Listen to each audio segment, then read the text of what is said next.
And we are live. What's up, guys? Welcome to the Fresh Fit Podcast. It's Money Monday. I brought in some heavy hitters, man. We brought Steve from accounting, Charlie from Cultivate Crypto, and Miguel from Dollar Cost Crypto. Let's talk that money, baby. Let's go. Woo.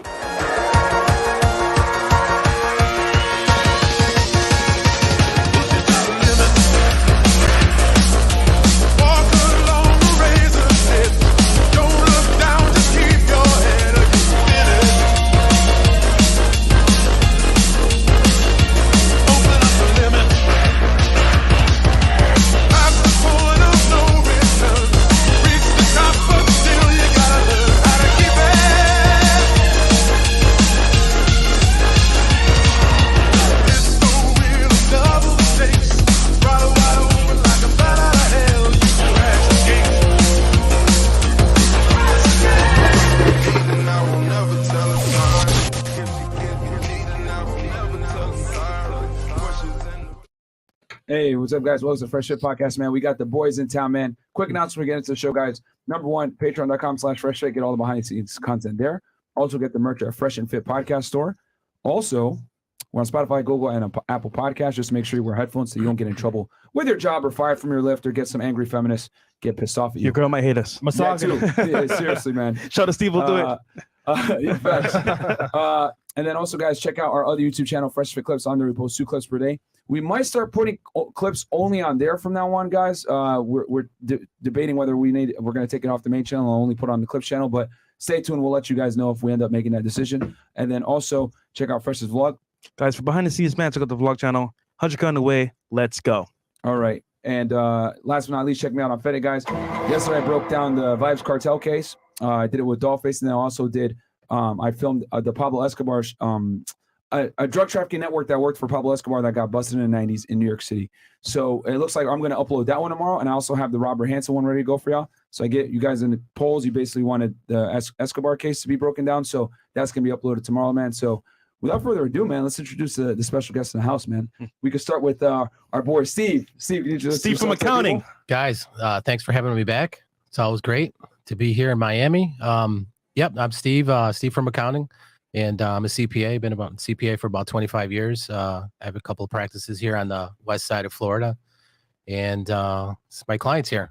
Yeah, they're doing great, and I'm proud of them. And I'm just, I'm happy to be there along with you guys every step of the way.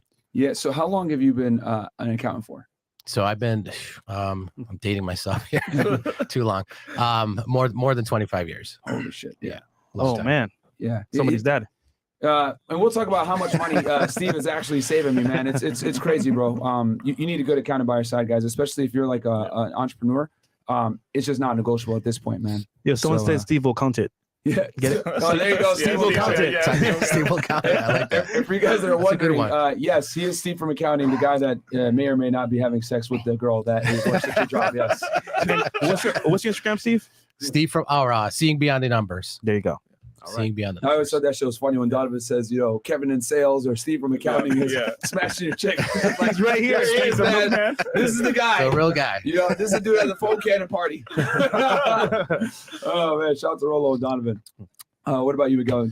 Reintroduce yourself. No, for sure. Hey, I'm Dollar Cost Crypto, one half of the crypto mindset. Been in the crypto space for almost 7 years now, and then we've taught over 8,000 students through the crypto mindset courses. Man, Miguel, tell them what you did yesterday and the day before.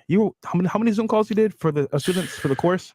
A lot. We were on what was it, like 5 streams, a couple video calls.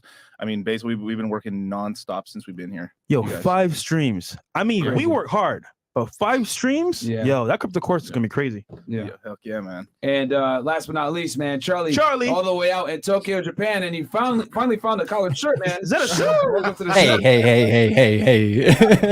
Yeah, I'm back in the corporate getup. I haven't worn this thing in quite some time, but I was like, hey, I'll bust it out for a stream here. But I'm Charlie from Cultivate Crypto on YouTube. Like Miguel said, the other half of the crypto mindset course. And yeah, we've helped over 8,000 students get, their situation right with their finances, and also specifically with the crypto game. So, I'm glad to be here with you guys again, as well as, with Steve here, because Steve knows his shit. And so we're going to have a good time. Oh, thanks to you guys. I mean, I know the tax side, but the crypto side is kudos to you guys. I'm telling you. I gotta give a big shout out to Steve, man. This guy, the first time I ever talked to him, he surprised me. He's like, "Yo, you know, I've taken your course 2 times already." This is my 4th. No, 4. I'm on 4. Yeah. Mm. I've been like, God. I digest on average no less than 3 to 6 hours a day. Damn. Yeah. I mean, Wow. like, Shout out to you, man. and I'm still like, and these guys are right. Like 1 year in crypto is like, I don't know, the A equivalent of decade. maybe like a decade It's a in like in decade, the traditional stock market. Yeah. You can't find this course at MIT or you know, Facts. the Wharton School of Business or something like that. They do not have this. Now, sorry. Yeah. No, go ahead. Yeah. So, and I want to put in that, you guys are probably wondering, hold on, wait. So wait, you got an accountant that looks at the crypto course. I'm confused, Myron. What the fuck is going on here? So what we're basically doing right now, guys, is Steve has been studying up on the crypto and applying his 2+ decades of knowledge in taxes in general. And what he's doing is he's pretty much on the cutting edge of crypto and taxes, guys. You gotta remember that crypto just recently became a taxable, I guess, form of currency. Yeah. So people are starting to get on the cutting. There's not many accountants that are on the cutting edge of crypto and using it in your taxes from a, how do I say this, advantageous standpoint. Yeah. You know, there's not many accountants that know enough about crypto to be able to speak on it from an educated fashion. So we brought you guys an expert, not only in accounting, but also someone that knows how to couple accounting alongside cryptocurrency, guys. Okay. That's the key difference here. And you're not going to find that anywhere else on the internet really right now. Okay. So Steve's been doing the work. We're going to share some cool things with y'all today as far as crypto goes and taxes. So what did you guys want to tackle first? Did you guys want to tackle the Fed meeting, I guess, that's here, and then go from there? Coming tomorrow? Yeah. Yeah. So I mean Charlie's that's Charlie's wheelhouse right there. Okay. With the Fed rate tomorrow and the next day. Yeah, let's give the people a quick little recap on what's going on with that, and then we can, I guess, get into the other stuff. Yeah, keep it real simple. I mean, we have the Fed meeting on the 26th and 27th of this month. We expect downside risk to basically be going into that meeting. Currently, Bitcoin is testing the area that I think on Friday, when we were last on your stream, we were talking about if Bitcoin breaks below $20,500 into the Fed meeting and loses that area as support. I would say, you know, with 1 or 2 daily candles closing below that area in terms of price, we're getting really damn close to that area. We're about $1,000 away at about 21,650. So Bitcoin, you know, loves to test and push people's buttons in terms of like emotionally and what people can handle. And so my suspicion here is in the next couple of days, we'll know whether Bitcoin breaks and loses support, as well as like the S&P 500, because since Bitcoin and pretty much all assets right now are being affected by this, the correlation is very high. So if you watch the S&P, watch the NASDAQ 100, watch Bitcoin, pay attention to the Fed meeting the next couple of days.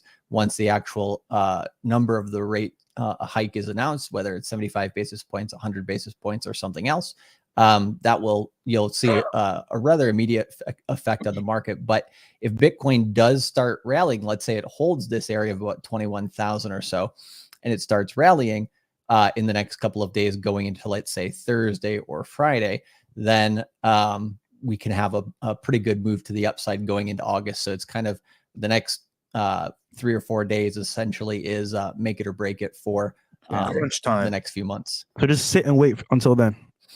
Yep. So next couple of days. So there you guys heard it, man. Basically, the next 48 hours is going to drastically dictate how the market swings with all asset classes, but definitely cryptocurrency. So, which is why we keep telling y'all, you guys got to be on the cutting edge of this stuff. Get in the know what the course. hell's going on. Get your crypto up. And then on top of that, we're going to give you guys extra value and bring someone that's able to marry the two types of discipline, accounting and taxes / cryptocurrency right now here with Steve. So would you say, Miguel and Charlie, this could be one of the biggest wealth transfers because if you know what's going to happen with the Feds, right? And you know how to move accordingly with crypto, you can get with a big bang.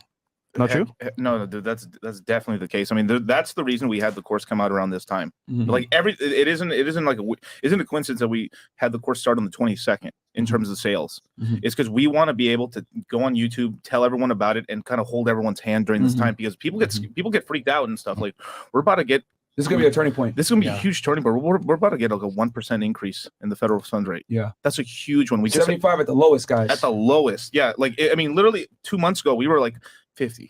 We're like 50 basis points, maybe 25 basis points. We're at a full point right now. We had Canada just do a full point. We just had the ECB, which is Europe and stuff, just do 50 basis points, which is their biggest increase they've ever done in because their taxes are already high. Yeah, the things are crazy. They can't afford to increase interest rates much more over there, man. So I mean, Europe right now is a bunch of zombie states for the most part. Yeah, most of them are really underwater. Other than France and Germany, pretty much every other country in the EU is pretty in bad shape right now. Yeah. I mean, the U.S. dollar is almost at a 1-to-1 level with the euro, which is insane, guys. I've never seen that in my lifetime, really. So that just goes to show you guys that the markets are definitely changing. See, I'm super excited because for the first time ever, I'm ready to put money into something and be at the forefront of it. Because before, I never had the money when it was popping off like this. Right. So I'm super excited for the turn.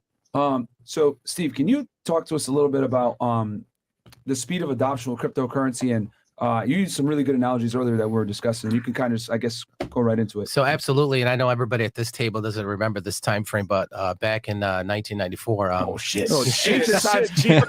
Back in memory lane. So I was just born 2 years prior. Way back. There was a time where we used to get CDs in the mail.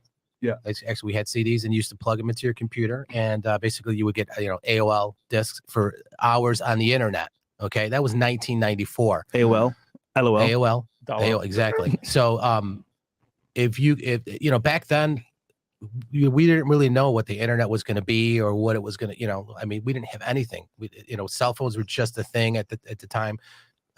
Internet was just basically something to use, like it was like an email program, and maybe like you would have like a homepage for like a business brochure or something like that for your business, or maybe you had your own personal homepage talking about the things you liked, your hobbies, your dog, your cat, or something like that. That's pretty much what the internet was. Right. And everybody was hyping it up at that point in time, and everybody was not. It was basically, this is where we are with crypto. Like we are 1994 today with crypto.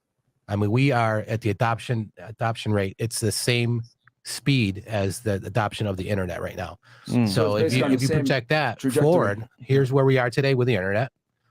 Now, just imagine where we're going to be with crypto. Yeah. I mean, we have the stock market. The U.S. We were just talking about the stock market is basically going to be on the blockchain, which is crypto technology. That's going. That's where things are going. Basically, I think we were talking like 89.5%. Our 89.5 trillion is all of the exchanges in the U.S. stock and in the stock market in the entire world, and crypto only is 1 trillion. 1 trillion. So it's like less than half of one U.S. company, which is Apple. We talk about that all the time. Apple is 2.5 trillion. So in terms of, if you think that crypto is not going to exceed the market cap of one U.S. American company, I mean, you're sorely mistaken. Yeah. So we are like at the gestation period right now. Wow. And I really like that you were able to, because that really put things in perspective for me, that we're essentially on the same exact trajectory of the internet in 1994. And you guys know how powerful the internet is now. I mean, look at it. We're live streaming right now, having a conversation with you guys. Thanks to the internet at this high level and damn near 4K cameras. 94, that wasn't even, no one could even fathom that, So for all the guys out there that are doom and gloom and crypto is a lie, blah, blah, blah, whatever. No, my friend, it's the future and it's inevitable. Yeah. I mean, I could speak as a testimonial to, basically I have clients now come in and maybe 3 years ago, I had nobody come in and talking about crypto. And just basically last year, I had maybe 2 and I have a lot of clients. Okay. Only 2. And they came to me and they were and one actually was starting a project on launching a project on Ethereum. And I didn't understand. I mean, it was Greek to me. Now I could completely, 1 year later, I had a meeting with him like 2 days ago, and I could completely understand everything he was saying to me. And it's like speaking a new language. So, shout out Crypto Mindset, baby. Yes. And most accountants can't sit down and have this conversation with you guys. No, you know what I mean? Most accountants are. Now I'm completely confident. A lot of the strategy we use in the traditional space, we can actually use. It's just another asset class, basically. But there's so much. I mean, a year ago, I would have thought, you only think crypto is Bitcoin, maybe Ethereum, maybe a couple other, Dogecoin, a meme coin here and there, and like, well, what is it going to be? And once I took the first course, by the 5th webinar, my mind basically exploded. I was like, wow, Like I didn't know this whole universe existed. Yeah. It was fascinating. So you're able to merge their knowledge, which are already pre-existing accounting knowledge, and now you're basically able to develop tax strategies for people that hold cryptocurrency, which is like crazy because, like I said, this is brand new shit, guys, when it comes to taxes in the United States government with crypto. I mean, they just started, I think the first year they started like making you claim crypto was in 2020. They started doing that. But 2020, like it was just a kind of, on the front, one of the questions you have to ask, do you have any virtual currency or any crypto holdings? First time it was mentioned in the government. So they're data gathering. So we'll get into that too. There's some pretty good stuff coming up with the IRS right now. You know, they've been slow, like, you know, you have to look at it in terms of the market cap. It's 1 trillion. They're keeping an eye on it.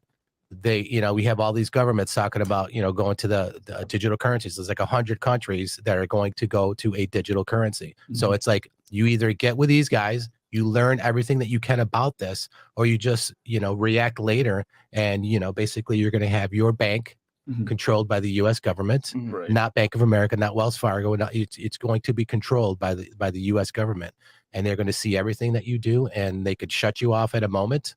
Like that's scary. Like, so it's either you just let that happen and believe that crypto is going to go down and it's just going to be, just Bitcoin, and Bitcoin's going to, it's going to zero and whatever. You could say whatever you want to say, or you get educated in this space because this is the future. Yeah. Because I've seen Bitcoin create so many millionaires, especially from your course as well. And it's funny because all that money that they have, right, is going to be taxed at some point. Yes. So having to know what to do with it is very important. Absolutely. So, and there's very, very, very, very few tax professionals that even touch crypto right now. I mean, I went through one hell of a time trying to find anyone to help me with my taxes. I mean, this has been a big problem me and Charlie have been having for the past like 2 years, and then we have a lot of friends in the industry, and it's the same thing with them.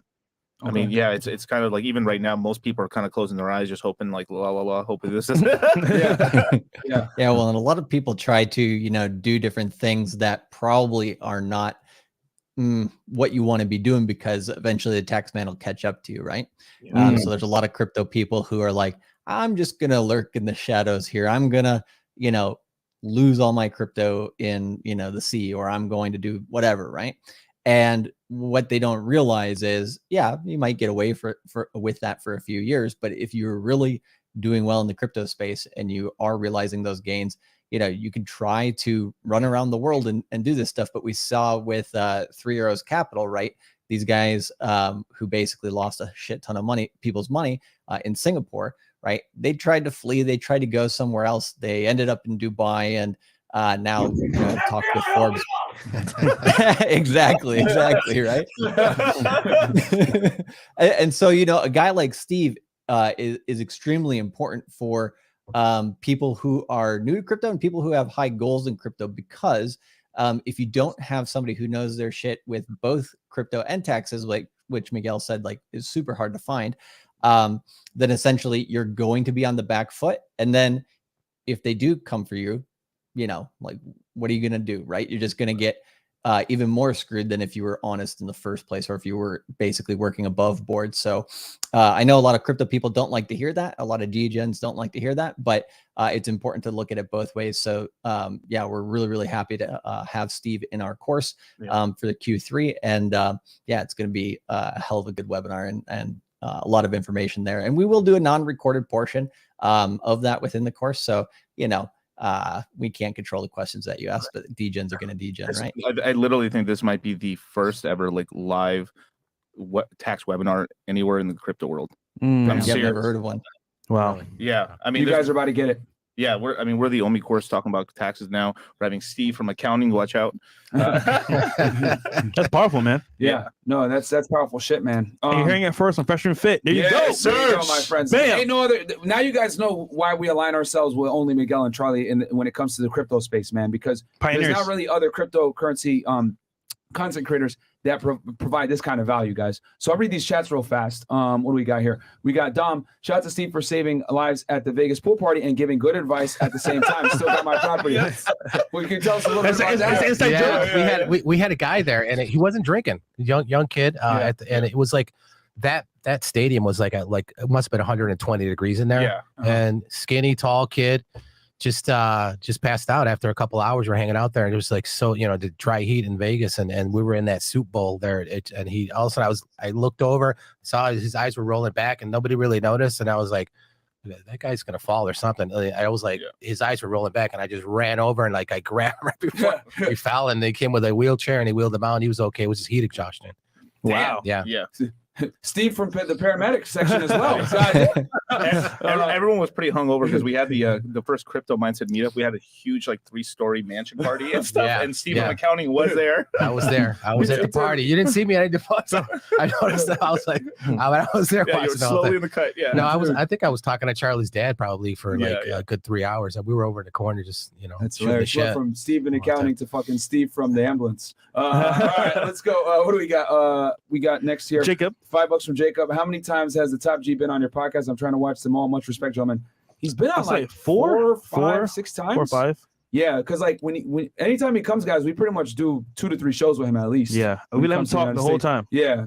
So shout out to Andrew. Shout out to Andrew Tate, man. And congratulations to him. I think he just did an interview with the Nelk Boys. Nice. He's probably got some other cool stuff lined up. So it's lit, man. I think over there in Croatia. Yeah.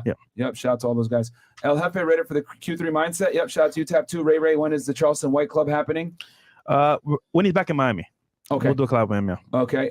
Steve, you still taking clients? Been trying to book an intro call, but I'll stop if you aren't. Good seeing you on here today. Yes, just hit me up on Instagram, and then I'll get back to you. Okay. Yep, that's the best way. Major Raw Dog. He goes, where we my at? team my team is creating a breakthrough crypto tech. No BS. I have a major chain DeFi context. How do I get 5 minutes to talk to you and give you our pitch deck? It's relevant to everyone, including Fresh and Fit. I mean, you could shoot me a DM, bro, or shoot Fresh a DM, and then we can kind of go from there. Just put in the thing raw dog in crypto, and we'll see what you want to talk about. Is he looking for funding? Maybe he looking for funding for investors or something. Yeah. I'm not 100% sure. And then we got Mexican American, $20. Oops. And then one more, Anime Red Pill. Oh, go ahead. In the Q3 course, also 20 years. Are there options to learn crypto taxes and make that my business? No, definitely. So it's well, I would let Steve talk about more about how the fusion of that. We can teach you about crypto, but you need to have the outside skill first of knowing how to do taxes. Yeah, absolutely. Yeah. You can't kind of backdoor through the crypto world and then get into taxes. I suppose you can if you're savvy enough. But typically, it's kind of it's easier for me to learn crypto, and because I already have a base in tax and tech strategies. Chris, could you highlight Mash NYC real quick? I think it's a very good point here. He says, check it, boys. Get rich in crypto, move to Puerto Rico, become a citizen, pay no capital gains taxes, open your ledger, and then POW. Is that good advice? Yeah, you can do that if you want to live there, but I could defer that to you. That's something we're going to talk about the course. That's kind of the secret sauce there. That there's a way to do it, and that's what these guys were doing. And I'm going to be doing a lot of work in that direction. But you don't actually have to live there, right? So that's kind of there's ways to do it where you don't have to. Yeah, it's major. That's the easiest way to kind of basically take your zeros to basically nothing. You're paying 4%, but most people fly there, live there for a while. But the thing is it's kind of tough if you're not. I mean, it's really hard for a person who's if you're single, it's really easy because there's a bunch of honeys down there, of course, right? But if you got a family, kids and stuff, sometimes the infrastructure is not. It's a pain in the ass. And we have tons of friends and stuff that moved to Puerto Rico. We're there for about a year, and they're flying back. Right, they're leaving already. And then the thing is I might be mistaken here, but basically, if you don't spend 3 years there, then you might start owing back taxes. Oh wow! Because you go to Puerto Rico and you stay there for a while, and then you can't handle it. You come back, and then you're gonna have to owe some taxes now. Yeah. So it's this whole thing. We have to stay 3 years at least before maybe deciding, you know what, I'm not doing this anymore. Okay. So, but it's but that's the easiest way because then you don't need corporations or any really infrastructure. You just claim all your wallets there, pay the intro tax and stuff, and then once you're in there, it's 4% taxes. Yeah. Okay. So people are moving there and realizing it sucks here and everything else like that. And there's I guess ways that you don't necessarily have to live there. Right. So that you can actually just for taxes. Yeah.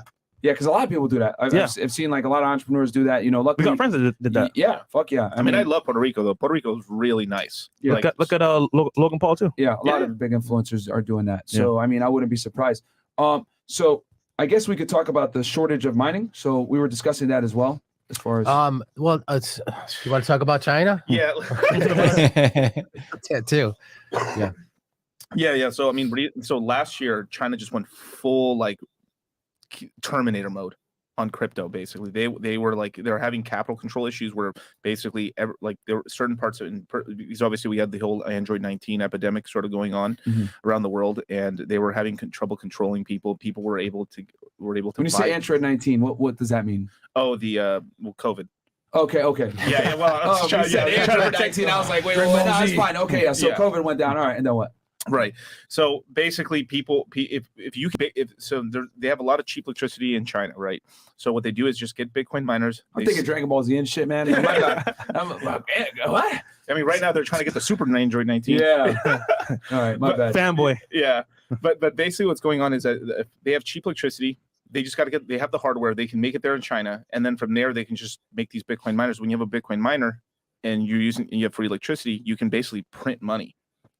So these guys who own these Bitcoin miners can make Bitcoin, and then from there they can sell this Bitcoin to people in China, and then these people end up having Bitcoin, and they can they're starting to have money outside the system. So it's a way for them to like build up a piggy bank so they can get the hell out of China. And the Chinese government knows this because they're super scared of capital flight. Because last time that they opened up the markets and stuff in order for like foreign investment to leave China, over $1 trillion left in under 6 months. Wow. $1 trillion. Yeah. The billionaires are leaving China. Yeah. It's going crazy right now. I mean, like there's a not to go full conspiracy theory right here, right? You know, X-Files, but oh no way.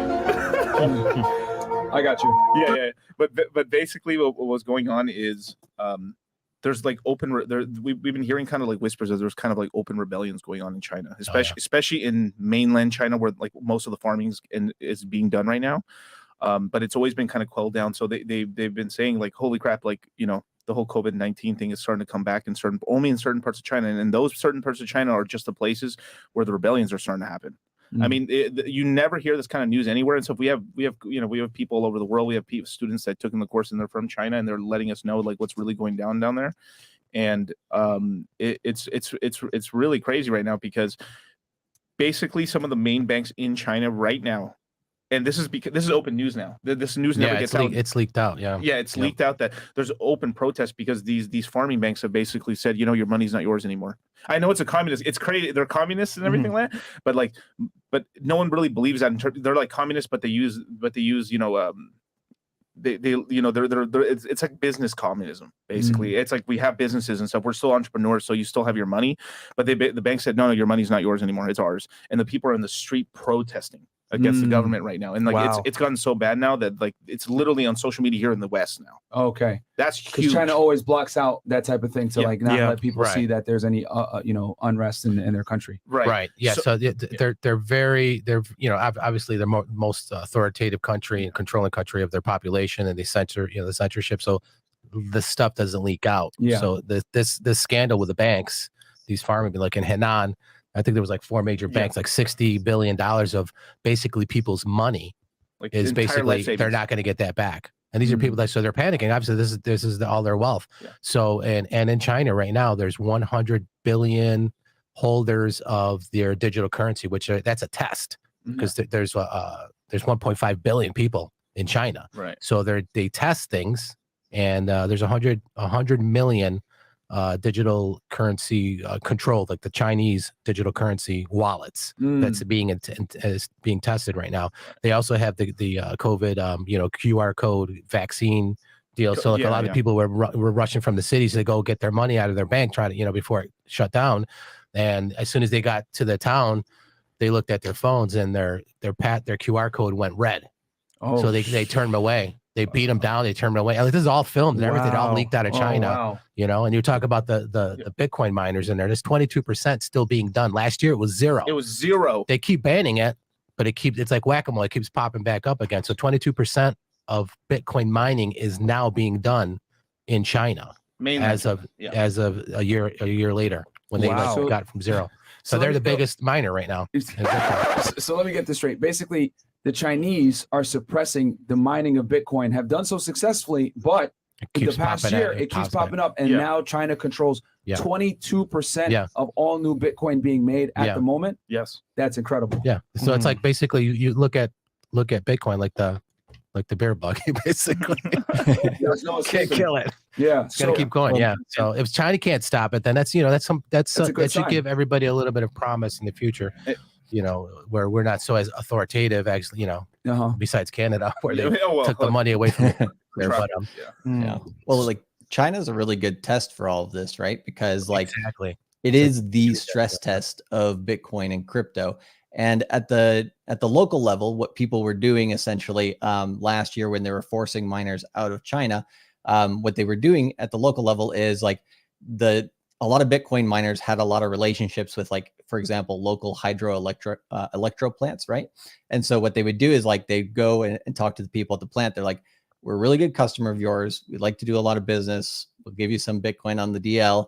Just what we'll do so that people don't see what's happening is when we get that fresh Bitcoin, we basically won't move it around on the blockchain. We won't have it, be obvious like who's owning it or anything like that. We'll change the names of like our mining groups and stuff like this. And then we'll also essentially, give you guys a little kickback for letting us do this. And, we'll just turn off our miners from time to time so it doesn't look like we're draining local energy sources. So if we do it like on a, kind of sporadic schedule, essentially the Chinese government won't be any of the wiser. And so if you have a lot of these local areas doing this in maybe more of the countryside areas, for example, they stayed under the radar for a while. And then, if they get noticed and pop up again, it's like, what are you going to do about it? They can try a lot of times, but they're so distributed around the country. It's like trying to, I know this is kind of a negative analogy, but it's kind of like trying to basically kill a terrorist network or take the head off of Medusa or something like that. You cut one part off, another grows back. And it's a really hard thing for them to actually control. And so what Steve was saying before about China specifically being so authoritarian, I think the citizens there, probably the ones who do want their freedom, those know the most like hardcore value of why cryptocurrency is needed in this world. And if it can survive there, it's going to do well pretty much anywhere. Yep. Wow. Okay. Good sign. So, Steve, can you talk to us a little bit about Operation Modern Treasure and what it is and how it's going to change things? Absolutely. So it's a IRS. They just kicked this off with a task force. It's called Operation Hidden Treasure. Okay. So they did that last year around March, I believe. They announced it, and it's basically a task force within the IRS, and they're training the specific agents on crypto, on technology, on blockchain analysis, to do on-chain analysis, and basically because the blockchain and crypto is a transparent system. Yeah. So basically, and I came across, and I can't remember what the guy's name was, but he put it beautifully. It's basically, I'm from the accounting world, right? Mm-hmm. And there was this guy, the father of accounting. His name is Luca Pacioli. Okay. Basically, back when the merchants of Venice and back in that time frame, he invented the debit and the credit, the double entry system of accounting. Mm-hmm. So basically, what crypto is the triple entry system of accounting, basically, because everything's transparent. So you have a copy of your debits and credits, he has a copy of his debits and credits and transactions, and there's one that's like basically a public one. Yeah. Even though your identity is anonymous, you have your addresses. It's almost like a spreadsheet. A worldwide spreadsheet that anyone can read. It can be verified. Everybody can verify it. So and it's that's where you get the term trustless. So you don't have to trust in a third party to make sure that to verify your transactions. So this is technology that the IRS can tap into. So that's what they're doing with their task force. Basically, these agents are being trained, and you could basically trace transactions, and there's certain patterns forensically that they're going to start to look at, and they're able to identify fraudulent transactions and transactions that are going from the exchanges, from fiat system exchanges into the blockchain, into these wallets and out, and they're they call it offboarding your money. So there's certain patterns that they can follow, and basically they had two cases that the Department of Justice basically arrested last year. Where they had because there's technology where you could have like mixer wallets basically, Right. like Tornado.cash. Tornado Cash. Yeah, Yeah, there was Tornado two Cash. other ones, but there's two founders of two other mixer wallets that got basically they found out who they were and they got arrested. And, they're facing like 20 years in prison. Young guys, like in their 30s. Yeah. Brilliant. They made millions and billions basically of dollars that they put through these wallets, and they got shut down. So it's a system where it's transparent and you can be traced. Yeah. Yeah. So I guess it's kind of a gift and a curse because on one hand, you have the U.S. government wanting to regulate, cryptocurrency and, actually investing resources into learning how the blockchain works and transactions and wallets. Right. Right. So that's good because what's going to happen is even though we hate regulation, it at least legitimizes the currency. So, Exactly. And once Exactly. and since the currency now is, I guess, considered a valid form of tender in the U.S. government's eyes, there's no, it's the future now. Right. So the government has nothing to do, it has no choice but to acknowledge that it's real, which is one of the biggest critiques of cryptocurrency in general. Is like, it's not real money, it's a scam, blah, blah, blah. If you got IRS agents being fucking trained on this shit, Right. Yeah.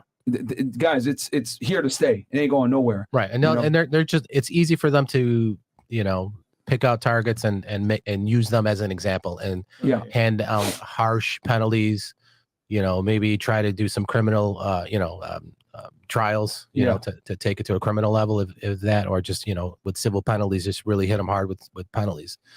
They'll make examples of people. So it's your best to stay within the guidelines because there are ways that you can basically keep your wealth. Okay. And these are strategies that we are going to talk about in the course, but we put strategies together where you're in compliance, you're within the law, and you're following all of the rules that exist there, and you can keep virtually all of your wealth. You could do it. It's when I'll let you talk about your experience when you had to pull the money out, and then all of a sudden you're faced with a huge tax bill. Yeah. I mean, do you want to run for the rest of your life? Damn. No. It is this whole thing. I mean, we tell our students all the time is you gotta be a man with a plan. Yeah. Right. Because it's like wealth, like it comes fast. Like it's a thing you work really hard in crypto and stuff. You work really hard for it, and then it comes, and then from there you're super excited and everything like that. But it's like more money, more problems. Yeah. And then now you have the tax man to start worrying about, and then a lot of people what they end up doing is they spend the money on stupid stuff and don't reinvest it back into crypto or don't keep it into cash. And then from there, they're like, holy crap, I actually don't have enough money to pay my taxes now. That happens. We know quite a few dudes that end up happening. Here in Miami, they're in a club every night, popping bottles, buying big bottles too, crypto millionaires, right? But guess what? They're spending all the money, buying cars, doing this, tricking on girls. And then what happens is tax comes around. How are you going to pay? Right. Yeah. Right. So I know you guys are going to talk about this in really deep detail in the course, but what are some steps that guys can take now that are fairly new to crypto as to, I guess, purchase from an intelligence standpoint so they create wealth while simultaneously mitigating their risk and tax liability, kind of like we do with real estate. So what are some things that guys can kind of implement right now that they can learn from? You want to go? Yeah. So, I mean, I'll just say a couple of the easiest ones you can do if you can pull it off, right? So if you make your money off the internet and stuff, and you can be more of a digital nomad, one of the easiest things you can do is just move states. Get to a state that doesn't have any state income tax. Go to Nevada, Texas, Florida, great states to move to and stuff like that. And then, you don't even have to move to Miami, but you can move to, many parts, maybe Orlando or wherever you want to move in, where it's a little more affordable and everything to live. So it's tax-free states? Tax-free states. Okay. So is cryptocurrency looked at as like earned income, I guess, that was liable to state tax liability, or? Yeah, like if it basically you're going to be taxed as a capital gain if you make a profit on your, you go in at a certain price and you sell, for higher, you got a capital gain, and that's going to affect your state. So like Florida, Nevada, Texas, these are like 3 states where you don't have to worry about the state side of things. You're only now having to worry about the federal. Okay. So let me clarify that for the audience real quick so they understand what the hell's going on here. So it's not necessarily that you're getting a direct benefit from going to a state that doesn't have state income tax. What you're getting is you're kind of getting, I guess, some collateral damage to your benefit that, hey, when you get hit with the capital gains tax from the feds, it's not going to affect what could have been your state taxes to a negative degree because the state has no taxes. Is that kind of what it is? Yeah, because some states, they're, you're paying an extra, 4, 6, 10% in some states. California's 13. I mean, and some of these gains are astronomical. Yeah, that's a good point, because I look at it as a raise. Basically, you move from state to state. Let's say you're going to pay taxes on this amount of money. Cool. Now you're over here in Florida, hey, that money I'm going to keep. So Yeah. you give yourself like a little raise. So Yeah. this is very interesting because for me, I grew up in a state like Connecticut, right, where there was taxes and stuff, but I didn't really start working and earning money until I was an adult, and I was out of Connecticut. So Right. I've only lived in my adult life in states Texas, that don't no have state. Texas and Yeah. Shout Florida, out to Myron. Yeah. right? So I've never had to really pay state income taxes as a grown adult, Yeah. you know. So that's interesting. I did not know that your capital gains tax can significantly impact your state tax liability. Yeah. Yeah. Oh, Yeah. So that's step one: getting the hell out of a state that has, when you're a crypto investor, getting the hell out of a state that has high state income taxes. Yeah. Listen, man, you work hard, Bam. enjoy yourself, and give yourself a raise. Yep. Go to a different state. Yeah. And I think there's 7 states that are tax free at this point. We got Texas, New Hampshire, Florida, Nevada. What else? I said Texas already. Washington State is I Washington. think Alaska is maybe Alaska. I know Alaska. Maybe Alaska. Well, Yeah, I'm not sure. Yeah, I should know Alaska that. is- Yeah. I Well, know, we can 'cause Google it. Yeah. Yeah. Okay. Yeah. But those are some that I can name off the top of my head right there. Tennessee? Okay. No. No? No. Okay. So cool. So I didn't know that your capital gains affects your state income taxes. What else are some other things that they can kind of implement right now? Yeah, let me just explain one more thing, right? So Yeah. let's just say, all right, you get into crypto, 2-3 years later, you have your first little cash out event, right? You cash out 100,000, 200, 300,000 profits. Mhm. Like, wow, this is money I never had before. If you were in California or one of these states that really has these kind of crazy state income taxes and stuff, you owe 13,000 extra dollars before you even owe the federal. Right. So just move. So if let's just say I had $100,000 and I lived in Cali, I would have to pay $13,000 extra versus if I lived in Nevada or Texas or Florida, I would owe 13,000 less dollars. I would keep $13,000. Big raise. Just like that. It's a big raise. Now extrapolate that out. If you make $1 million in profit, that means being in California would cost you an extra $130,000. Damn, son. Yep. Where'd you find this? Yeah, bro. Like, Nope. That's why you definitely don't want to be in California. You guys think I'm kidding around when I tell you stay away from the crazy blue states, man. Right. So another thing. So obviously, like I'm talking. So what the strategies that that a lot of crypto guys talk about are like the more dramatic strategies. So that's like least dramatic. So moving from states where there's no state income tax. Then from there, there's the next level, which is like you move to Puerto Rico. You still have your U.S. citizenship, is which I really like about it. Right, it means you just literally just all you need is your ID. That's it. Fly down there. Puerto Rico's a U.S. Territory, guys. Correct. So you move down there. You do have to claim all your stuff, and then pretty much from there, once you live there, you got to live there. I think like 6 months out of the year, 6 months and 1 day. 183 days. Yeah, 183 days, and then from there, your taxes go down to 4%, and then you're cool, and then you can then travel back to the United States. I think they give you like 1 month of if you can prove it's business travel, you can really technically spend like 5 months in Puerto Rico, really.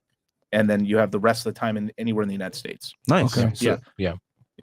Yeah. So, well, as talking about Puerto Rico is basically in. Aren't you Puerto Rican, Steve? I am. Yes, Oh, I am. Yeah. there you go. Both my parents were born there. Oh, cool. So, so in 2019, Puerto Rico passed a new tax act, the Tax Act 60. So, because they had 20 and 22, and then what happened was in 2017, one of the provisions did not get approved. There's a lot of companies, like a lot of pharmaceutical companies were there. Okay. A lot of like call centers were based in Puerto Rico because there was huge tax incentives. Those tax incentives and breaks did not get renewed, so a lot of those companies left. So a lot of people, like if you go to Orlando, it's like a little San Juan there because a lot of the Puerto Ricans left because the jobs left. Right. So what the government did was they basically upped the ante and said, we're going to go with Tax Act 60, and that's basically what they're doing is position themselves to be basically like the crypto haven for people that are in the U.S. And what's nice about it is you don't need a passport to go to Puerto Rico. So you don't have to give up your citizenship. The only thing is you can't, if you live there for 6 months and you claim residency, you can't vote in the federal election. And honestly, who the hell cares, right? But always travel that to see that you like it first. Like that's a big mistake I had a lot of crypto guys do is that they just like, I'm moving to Puerto Rico, no taxes, and then they can't handle it. Yeah. You have to They get bored. check it out. Yeah, you get bored or It's nice. I mean, I have a guy that lives in my building. I just talked to him like last week. It's a guy that he basically started, I think I was telling you about, started Zillow, and he loves Puerto Rico.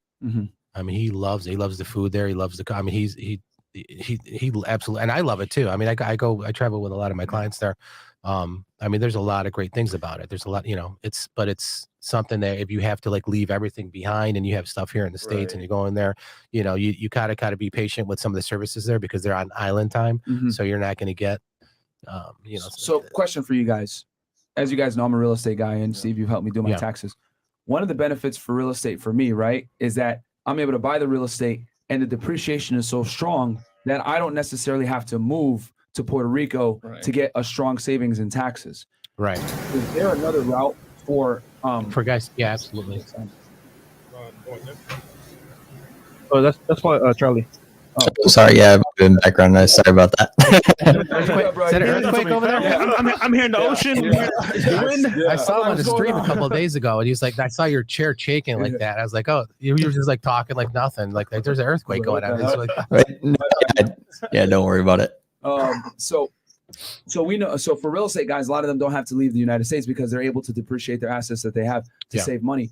Are there any other ways that crypto guys can get that same benefit without necessarily having to move to Puerto Rico? So one of them is the you could set up like a self-directed IRA. Bam. So guys, self-directed IRA is really good. I don't like it for real estate. Okay, because there's a lot of nuances within that where you have to. There's just a lot of rules in there that you don't know about. Can you but for crypto, it's not so bad. For our young guys out there that individual retirement account. Okay. Yeah, so you could set one of those up. I mean, you have to have a custodian. It has to be done in a certain way.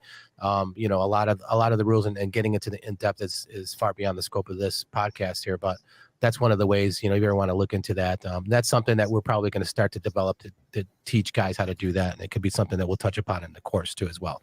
But it's a phenomenal way to get in there, and you don't have to move and.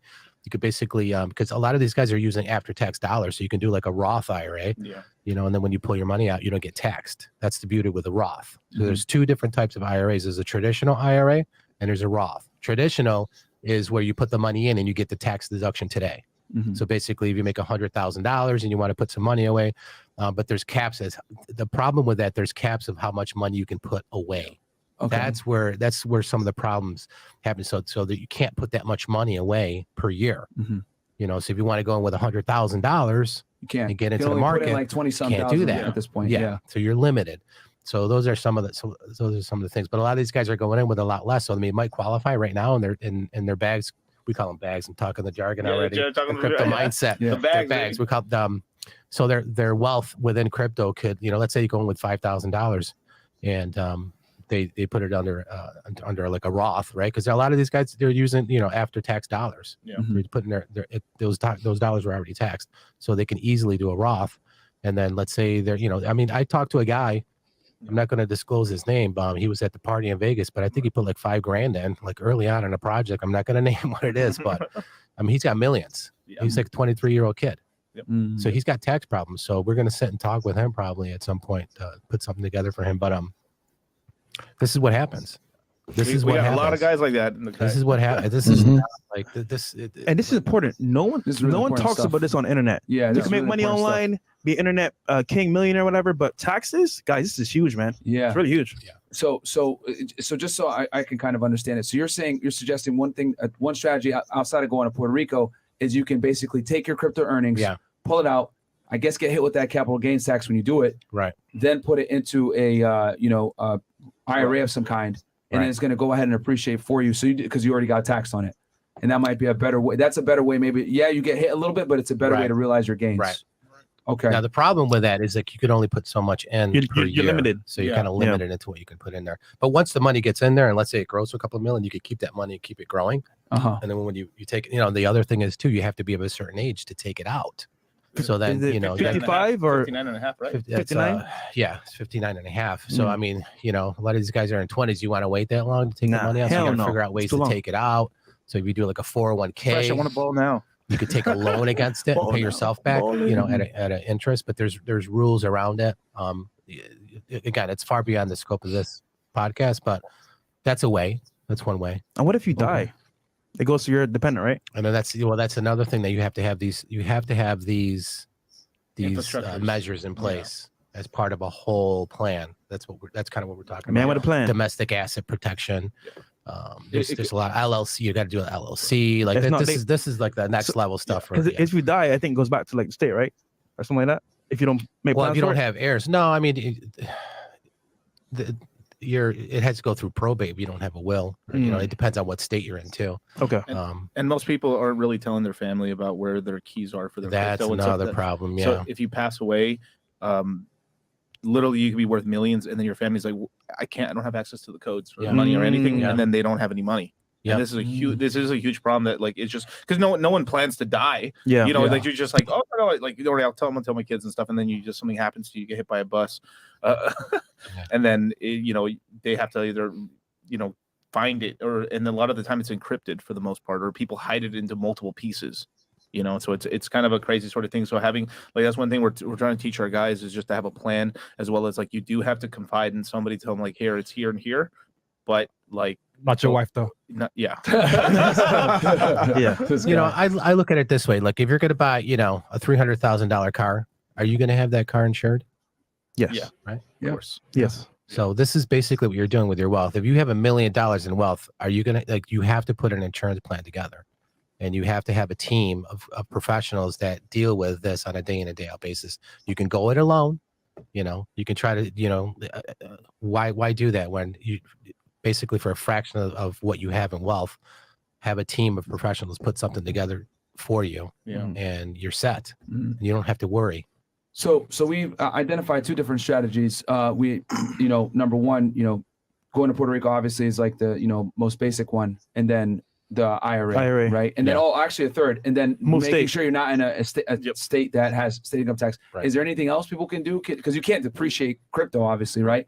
Is there anything else that you can do from a tax perspective to, I guess, kind of mitigate your tax liability? You then all right. So this man is the man with the plan. He knows the U.S. system extremely well, but there's another strategy that this is more extreme. So you can keep going crazier. Okay. Yeah. So there's this whole thing where basically people just abandon their U.S. citizenship and then move to Dubai. Okay. A lot. Yeah. So we have buddies and friends. Renounce their citizenship. Yeah. We have a lot of buddies and friends that, if you live in the European Union, right? If you live anywhere in the EU, what people can do is you can move anywhere in the EU.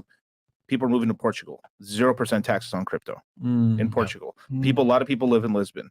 Now, last year you could do this where basically all you had to do is buy a property in Lisbon and basically get your citizenship off the jump. Yeah. So I had a ton of people just moving to Lisbon in Portugal and then just saying, I'm not a U.S. citizenship. I'm not a U.S. citizen anymore. Is that like a requirement that you have to renounce your citizenship? Well, kind of, because the problem with that is like if you live in Lisbon, then you're still gonna get taxed from the United States. It's like Charlie lives in Japan is still doing taxes here in America. Yeah. U.S. is you tax on your worldwide income. Correct. Yeah, and speaking to that a little bit, right? So it's like taking that extreme of giving up your U.S. citizenship. Like Steve said, who cares if you have to vote or not? But in terms of being able to go visit your family, all that stuff, right? You don't want to come in to your own country, right, in the international line and have to wait and all that stuff. It's just something that I think a lot of people would find uncomfortable.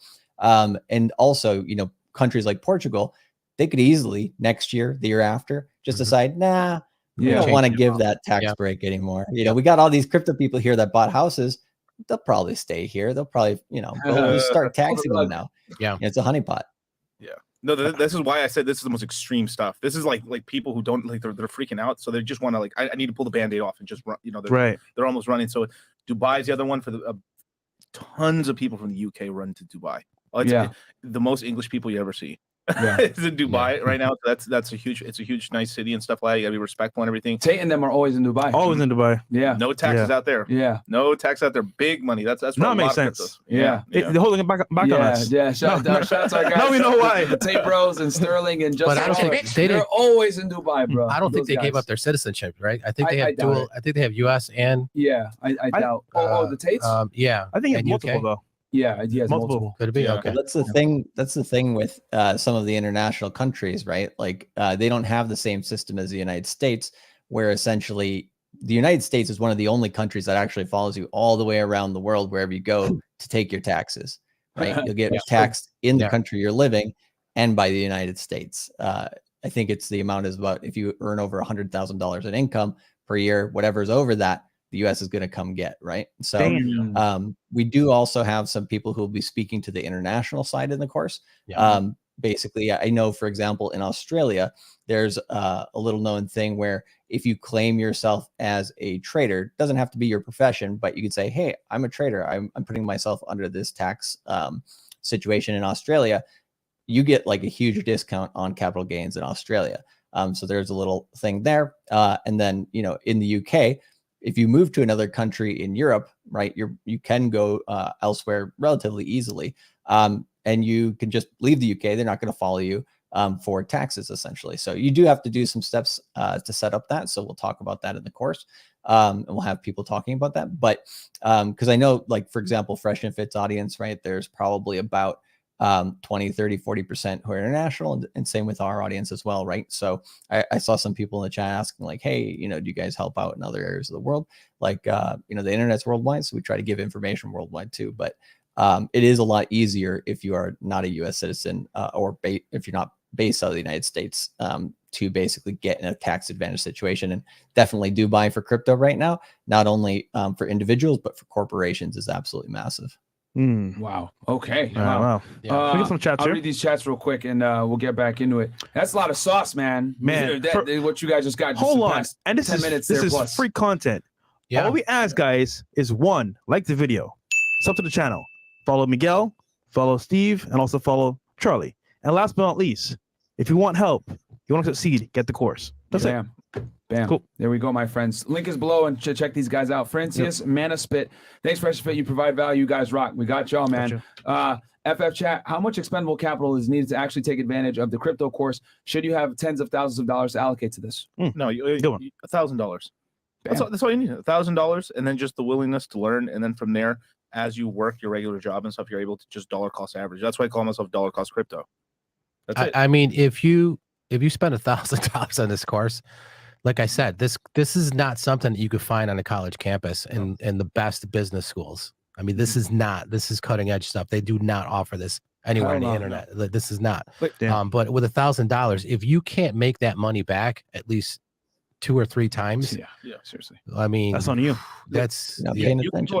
Just from buying and holding, you'll make that money back. Right. Like, what the hell? I mean, it's ridiculous. We show you how to make money in crypto. Like, you can go on YouTube right now, go to MIT, and there's literally, it's free MIT stuff.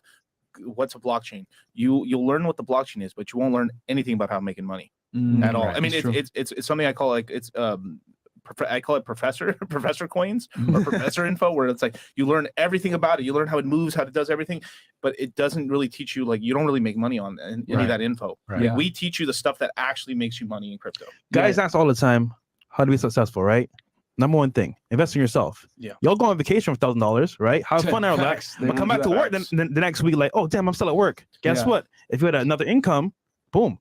Yeah. Use it. Okay, so what else do we got here? We got Lasan declined the challenge. He is scared. Fresh meat better. Yeah, we'll talk about that. Official Kobe, will the webinars be recorded in Q3 course? Because I may not be able to make all of them live, and I'll still be able to will I still be able to get questions answered? Yeah. All webinars are recorded. They're all recorded. They're forever unless we get hit with the EMP. They're forever. Even then, they're still somewhere. No, go ahead, Charlie. Oh, I was just gonna say, even after that EMP, they're still somewhere now. Joking. Yeah. No, we got it. We got it for everybody, and we've never taken away any of the content from people. So, if you next year want to come back and take a look at the content, and you took the course once, you still have access to all of it. Bam. German B, in 2020, the SEC sued Ripple XRP. What would a win for Ripple XRP do for the cryptocurrency? I mean, quite a lot. And basically, it shows that the SEC isn't invincible and that a crypto company can actually defeat it. I mean, right now, they're actually getting pissed off because so many people are donating to the lawsuit. I think we talked about this the other day. They're so mad. They're like, people, stop donating to the cause right now. What is going on? The SEC is actually really irritated right now because the Ripple company keeps getting donations from the people inside their community to fight the lawsuit. And it's looking like they're going to win. Damn, nice. Okay. Yeah. Yo, Dollar Cost, what's up? That's from Hex Toys. 3 Diglets. $100. When I die, put my money in the grave. Shout out to Drake and 3 Diglets. Put my money in the grave. Question for all of you: how much longer are people going to be paying Epstein's friend their hard-earned crypto profits, sovereign individual vibes? Okay. Last thoughts. What does the when does the course close? The sales of the course close tomorrow at midnight. Link is Tomorrow below, at guys. midnight. Get in now. Yeah, you get in now, you guys. Because you're going to have access not only to these guys, but you're going to have the secret weapon of having Steve in there as well. Yep. You know, helping you guys out, answering questions as far as like, you know, cryptocurrency and taxes. You know what I did for my first course ever? Yeah. I had a friend pay out the money. So this is what I did, right? Because I didn't have the money up front. So I said, yo, Mark, let's get this course. We'll learn together how to do the digital marketing.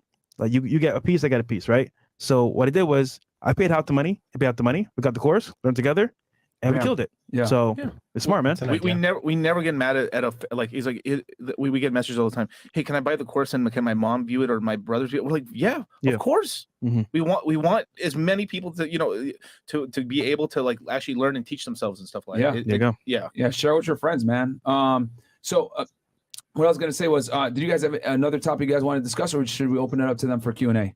Yeah, I'm just going to add like what the course really, the value of the course is basically like taking a tip from your friend. You know, hey, my friend made 15 grand on Doge. You know what I mean? Yeah. Or this new coin just came out. Most of these guys will enter into crypto through a tip, you know, and that's not the way to do it. So this course really teaches like, listen, step back, and they go into detail on some of these tokens and some of these new projects coming up, how to do the research. So now I feel confident when somebody tells me, gives me a tip. Eating the fish. Yeah, just because I will go, I know where to go, how to look it up, look at the fundamentals, look at the technical analysis part of it, and really, and it's, you know, look at the team that's behind it, the project, the money, the VCs, all this stuff, and really know if it's worth my time. You know, at the end of the day, it's a risk, but it's a calculated risk, and that's basically what these guys teach you. It's like, look, don't go off a tip. You know, it's like trying to play the stock market and not following the charts and not doing any analysis. Tesla, bro. Yeah. Come on, bro. That's what a lot of these guys do. It's like, put yourself ahead. You will be in the top 1% of 1%, one fraction of 1%. Yeah. If you do this course, you're way ahead of the curve. I think the beauty here is that with this thing, so you have two routes. You can either go into the course and actually learn how to fish, right? And learn how crypto works, how to identify a good coin, how to identify the charts, how to like, you know, actually look at stuff and make your own sound investments. Or for some of you guys that are like, maybe like me or whatever, where you don't necessarily have time or you have another thing, Miguel and Charlie do all the hard work for you and hold your hand and tell you this is what it is. So you kind of get the best of both worlds depending on how much you want to get into it. But that's, I guess, guys, you can't get that really anywhere else, man. And you're in the community too. Like if you have a question, like you are in that chat where you have like what 8,000 people. I mean, and it's just like what do you call it? The beehive mentality, where you just basically you'll put a question out there and you'll have 75 people out there helping you and giving you information, hitting you up. I mean, the chats are active. It's unbelievable. Even like from the first course I took, which is over a year ago, that chat is active every day. Bam. Yeah. Still, we don't close those chats either. People are in there, or like people make lifelong friends there. People are still talking to each other. We have graduating classes, and those graduating classes still talk to each other. That's awesome. It's insane. I mean, we answer questions. We're answering questions in over 12 chats right now. Okay. Yeah. Wow. You know what I call that? Wealth transfer. There you go. Real quick, guys, if you got questions, super chat them in. We'll have a short little Q&A period right here. I'll read some of these chats that came in before. But yeah, if you guys have any questions, I mean, this is the time to ask, guys. You're really live right now. Opportunity to ask questions when it comes to free advice, here for free right now. You know what I'm saying? So there's no stupid question, guys. So just super chat them in, and we'll do a quick Q&A portion. It goes here, $5 for KV BVL. Tate is a chess player. He has 9 passports, so this guy is free in all aspects. That's why he's head and shoulders ahead of the Matrix. Yes. He talks a lot about being country agnostic and being able to go wherever he needs to go and make things happen. He's mobile. Persiri Omin, I came into the stream late. Have they went over doing personal or business taxes? We did that in a different stream per se. Yeah. I mean, do you want to give a quick little rehash on that as far as like? I mean, if they have a question in the chat, it doesn't have specific to business or personal, I'll absolutely answer. Yeah, you could check out because we're trying to stay focused on the crypto, guys. We did a stream like that. Yeah, we did a stream like that with right? Steve last time. As far as like mitigating your taxes, depreciation, all that stuff is there. Real estate. So definitely Money Monday's playlist. Yeah, and then type in Steve from Accounting Money Monday, and it'll come right up. We have a bunch of stuff on like the regular taxes and business. Thoughts on buying a small island and then invest? My nigga donated $2 to answer that question. He donated $2 answering about buying an island. Island boys. Yeah, I don't even know. He must be trolling. That's a good one, bro. Come on now. Okay. This is a question for Dollar Cost. Why don't you like drip? It may sound unsustainable, but it's already shown itself to be sustainable over a year, paying 1% daily. The protocol works. All right, look, I have guys that actually made a lot of money on drip and stuff. It's what is drip? It's another coin. Yeah, it's kind of like it's. I'm trying to be nice. All right, it's kind of like it's a Ponzi coin, basically, in a way where basically what ends up happening is if you take your coin, you stake it, and then you get paid 1% on your money every day. But the problem is that the coin's price keeps dropping below that, so it's sometimes you're really only making like 10%, like 10% of the profit you should have been making on that 1% a day. So when it was shilled, people were trying to shill it in our chats and stuff, and me and Charlie weren't having it. They were trying to shill it to us when it was $160. It's like $7. Shill it. What does that mean? Like that means they're trying to like push it on y'all. Push it, Miguel, Charlie, talk about it to your guys. Talk to your 8,000 guys so they can all buy it, so we can pump our coin. And like that's what they're trying to do. It was $160. It's $7 today. Damn, last time I looked at it, $7. So literally, they were trying to get our dudes in at the tippy top, so they could use our money as like extra liquid. This is what we do to protect our guys. Because if we found it and we're like, you know what, let's get into it. Let's make the huge run and then sell it and stuff. No, we do not use our guys for like extra liquidity or anything. We're trying to protect our guys from getting used as extra liquidity. Yeah, that's the difference. Yeah. There's guys that make these coins just like NFTs or something like these. People that make these coins. They have millions of coins, but they're like, okay, crap, but I can't sell in this stuff because if I sell it, it'll go to zero. Let me try to get all these people to buy it up right now. Then there's tons of exchange money going into it, and then I can just get out of it. Yeah, pull the rug out. Just exactly what a lot of these people do NFTs. What they both do, specifically Charlie. Like if you throw, like we'll do that like in the webinars. They'll throw a coin out there, just like drip, just like they're doing now. And Charlie will pull up the chart and they'll say, look, here's why, here's what's going on, because all of this data. This is why your coin sucks, assholes. Data and look at the chart and say, look, this is what's going on. These guys are dumping on your head. Yeah. Bam. You know, and you could avoid a mistake like that. Charlie, you got something? Yeah. Well, I was just gonna say, like, one of the things that is very pervasive in crypto, there's a lot of pump and dump communities. Essentially, there are actually entire programs devoted to being like, hey guys, we're just going to do what Miguel said right there that we don't do. Basically, we're going to find a coin. We're going to get, a group of people and we're just going to pump up the price and we're all going to win. But what the people in that system don't know is it's like a layered pyramid scheme to some extent in terms of the people who make the decisions in those groups, right, are like a core group of people in the middle. And then there's one layer out of that gets the news like one day later. There's a little layer outside of that gets it a little later. And then, if you pay more money, you can get into the core group. If you pay less money, you're on the fringes and you're more likely to be the ones that are used as exit liquidity and get dumped on. It's like an absolute terrible, it's absolutely wrong, right? And there's businesses out here, I'm not going to name names, that charge $2,500, $5,000 for their information. And allegedly, I'm not going to say that they are doing that, but allegedly they're doing things like this and they don't even talk about it. But you can see, if you just look at the chart, you can see like, okay, they had a webinar at this date, the price pumped to this much. And then, you can see where their friends bought and where, they dumped on their own audience. So one thing we do is we just tell you guys what we think, honest opinion, straightforward, because we have monetized our own channels. We make our own products. We make our own services. We don't rely on other companies, right? Almost every other person in crypto out there takes money from some company and then uses that to manipulate you, essentially. So we're one of the only crypto courses out there. I think maybe the only crypto course out there that tells you that stuff, the dirty, hard truth that people need to know so that they don't get taken advantage of. Bam, man. That's powerful. A quick question for you, because as you guys were explaining this, I just thought about something. So I bought some Shiba Inu, like I think like a year ago or some shit like that when it was going crazy. Shout out to Hero. It's SHIB. I paid like $1,000. Now it's worth like $249, right? So I lost some money, which is, it was an experiment. When I did it, I was like, if I lose the money, it is what it is. Let me, do this, whatever. Would you consider that coin SHIB, SHIB, one of those coins essentially that like kind of got pump, and then they just pulled it out? Yeah. Well, I don't think it got. all right, there is like full rug pulls, and then there's just ones where they're in a bear market right now, right? Okay. Like I actually do think Shiba and Doge will actually come back. Okay. They will come back. There's just That's so much money got pumped into them, Yeah. and they're at in the SHIB community is building stuff actually. Okay. But the thing is like no one invests into meme coins until we're in full bull market. Only the quality coins are going to get pumped and stuff. Yeah, so the Bitcoins, the Hexes, the Matics. I mean, there's a lot of these main L1 coins or coins that are going to become basically Ethereums or kind of coins are going to become like Ethereum. Those coins are going to do well first. Once the money is flowing, then that's when people have people that's when sheaves come out now. Exactly. That's okay. because you're talking because he's got a high IQ. So L1 is the layer 1 token on that blockchain. Thank you. Yeah, right. Sorry. Bitcoin is a block. It has its own blockchain. Bitcoin is the L1 layer 1 coin on that. Yeah. Ethereum is a separate blockchain. Uh-huh. It's got its own L1.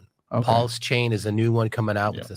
They're going to copy the Ethereum network, and that's going to be another one that's going to come out, and they're going to have their own L1 token, which is it's the currency within the realm of that blockchain that you pay everything with. All the other coins and projects that go on to that. Like Ethereum, there's thousands and thousands of coins on there.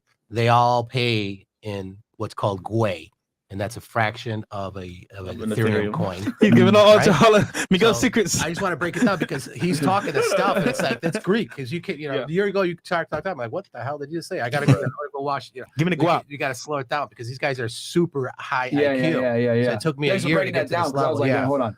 Okay, sorry. So you were saying, Miguel, sit down for the course, nigga. These guys are like high IQ guys. We can give it y'all the value, bro. Don't worry about it. Shout out to Hex gang in the building. shout out to Hex, baby. Hex gang in the building. Richard Hart, shout out. That's right. So Miguel, you were saying about the L1s and everything else like that. So right. So the rug getting pulled out from underneath in Shiba. That's what we're discussing. Yeah. Right. So there's something we call the blue chips, right? There's really only like two hardcore blue chip like cryptos. It's Bitcoin and Ethereum. Then you have light blues, which are things that are like they have communities. They're still going to stick around. They're updating. They're doing stuff. So these are like going to be the first coins that once Bitcoin and Ethereum bottom out and we're actually starting to go back up in price, these coins are just going to start rocketing up afterwards. Once everyone's basically rich from the blues and the light blues, that's where people are like start speculating. So like as an example, we got guys who are going to throw like $1 million into coins and stuff into these coins and stuff during these lows. And then once everything bounces up, they're in $4 to $5 million of profit. That's when people start using that $100,000, $50,000 to start playing around in altcoins and Shiba Inus and stuff like that. Yeah. And then that's why I dropped 1,000. I didn't care. And I lost 750. Exactly. Yeah. No, So no. like, Don't, you have to. And here's the thing: you have to throw shots. Yeah. You have to try because if you don't, scared money don't make money. Yeah. So when the market is good, those coins may go up in value because people have money to play with. But when it's bad, nobody's gonna put money into those. Yeah. Correct. Okay. Yeah. Okay. So I see a bunch of questions that just came in. So we'll get through these as much as we can.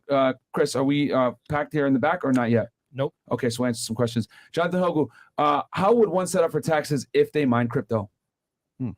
Right. Well, you're probably going to set it up as a business. Yeah. You're going to have expenses. You're going to have high electricity costs, which is one of the biggest things. And I think this mining thing is going to be gone pretty soon. Anyway, right? It's really it's only like 1 to 2 million coins left. Yeah, Bitcoin. So right now, the two main mining coins are Bitcoin and Ethereum. Everyone else is proof of stake, which means you just buy the coin. If you just lock it up right there, and if you don't sell it, you get paid dividends. That's basically all of crypto now. There's only two grandpa coins basically, which is Bitcoin and Ethereum that pay you out with Bitcoin miners. Ethereum, that big upgrade, the merge I've been talking about with you guys, where you're going to start getting paid dividends off of your Ethereum for staking it. They're going from proof of work, which is Bitcoin mining, to proof of stake, which means you just buy it and hold it. There's no more computer. There's not that many computers anymore. Gotcha. So it's really good. The mining game's about to get slashed in half in the next year and stuff like that. So this is why we've been recommending for the longest time for most people, don't get into mining. I mean, you literally do need a serious amount of capital investment. You need about $1 million plus. It's almost not worth it anymore. It's really not. Yeah. I mean, if you had free electricity, maybe sure. Yeah, but like it's just the capital requirement. It's actually a job. It legitimately is a job. You have to have like a guy maintaining the servers, making sure everything's running properly. Oh crap, this machine's breaking and stuff. So you replace parts on the machines. Every time there's a brand new ASIC that comes out, which basically is a Bitcoin mining computer. If everyone jumps to that one, next one, then you're behind the curve and your hash power goes down. So you start making less money. So you become super. So the minute they come up with the new model, if you don't get the new model, you're uncompetitive. And then you're not making money anymore. And then with the prices going, I mean, right now, Bitcoin miners are like going out of business right now. And then eventually enough of them go out of business. It gets easier, less competition, prices go back up. And then like this over time, the power gets concentrated more and more to the top where there's just a bunch of mega corporations. I mean, this is what we've been saying in the crypto mindset courses. Eventually, most of the Bitcoin miners are going to be countries and large corporations because they're the only ones that will be able to afford it. That's why, I mean, El Salvador is never going to like stop mining Bitcoin. Because they print money. They can always afford to upgrade their stuff. Free electricity. They got it. They literally have their whole Bitcoin I know the guy who did the Bitcoin operation down there in El Salvador. It's running on thermal energy through volcanoes. Thermal, yeah. Holy shit, dude! Wow. That's like solar. Yeah, I mean, infinite. Yeah, when we threw the party and stuff, that like the guys who set up the Bitcoin miners in El Salvador, that was their mansion. All right. We got various layers, $5. Thank you so much. Mike's World, $5 goes with Amazon, ETH getting $1 million bids. Do you think brands should invest in their blockchain domains now? Yeah, I mean, if I was a company, for sure, I would buy, like, let's just say it was Macy's.eth.